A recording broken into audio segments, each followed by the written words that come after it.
Kakinada SEZ భూముల విషయంలో బీసీలకు అన్యాయం జరిగిందంటూ ముఖ్యమంత్రి చంద్రబాబుకు ఎమ్మెల్సీ యనమల రామకృష్ణుడు బహిరంగ లేఖ రాయటంపై అధికార టీడీపీలోనే తీవ్ర అభ్యంతరాలు వ్యక్తమవుతున్నాయి. అధికార పార్టీలో కీలక స్థానంలో ఉన్న యనమల రామకృష్ణుడు ప్రతిపక్ష నేతల సీఎం చంద్రబాబుకు లేఖ రాయటం సరికాదని ఆక్షేపించారు టీడీపీ పొలిట్ బ్యూరో సభ్యుడు రెడ్డి సుబ్రహ్మణ్యం.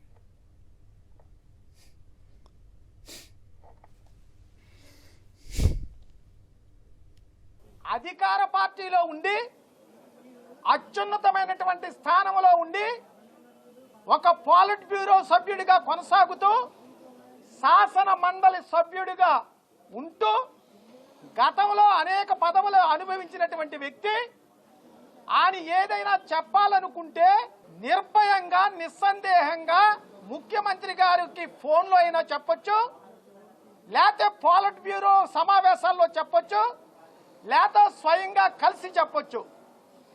ఈ రకంగా బహిర్గతంగా బీసీలకు అన్యాయం జరిగింది కాకినాడ సెజ్లో అని ఒక బహిరంగ లేఖ రాయడం ఆయనకు స్వేచ్ఛ ఉంది, నాకు కూడా ఒక స్వేచ్ఛ ఉంది నా అభిప్రాయాన్ని వ్యక్తం చేసేది. ఆ రకంగా రాసి ఉండకూడదు అనేది నా వ్యక్తిగతమైనటువంటి అభిప్రాయం.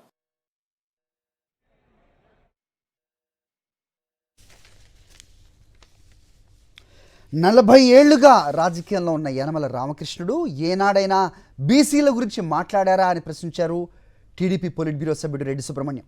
యనమల కులాల పేర్లు పెట్టి బహిరంగ లేఖ రాయటం ఎంతవరకు సబబు అని కూడా ఆయన ప్రశ్నించారు. టీడీపీలో అనేక పదవులు అనుభవిస్తూ వస్తున్న యనమల ఇప్పుడు ఇలా బహిరంగ లేఖ రాయటం ఏమాత్రం సరికాదని విమర్శించారు రెడ్డి సుబ్రహ్మణ్యం. 1983లో తెలుగుదేశం పార్టీ వచ్చిన తర్వాత రామకృష్ణుడు గారు వచ్చారు. ఈ 42 ఏళ్ళు పరిశీలించాను. ఏనాడైనా యనమల రామకృష్ణుడు గారు బీసీలు ఉద్యమాల్లో పాల్గొన్నారా, బీసీ ఉద్యమాలు చేపట్టారా, లేకపోతే బీసీల గురించి మాట్లాడినటువంటి సంఘటనలు నాకు కూడా ఎక్కడా కనపడలేదు. ఈవేళ కొత్తగా కాకినాడ సెజ్లో మరి బీసీలకు అన్యాయం జరిగిందని చెబుతున్నటువంటి రామకృష్ణుడు గారు నేను సూటిగా ఒకటే అడుగుతున్నాను, అప్పుడు ఎందుకు నోరు మెదపలేదు రామకృష్ణుడు గారు అని నేను అడుగుతున్నాను.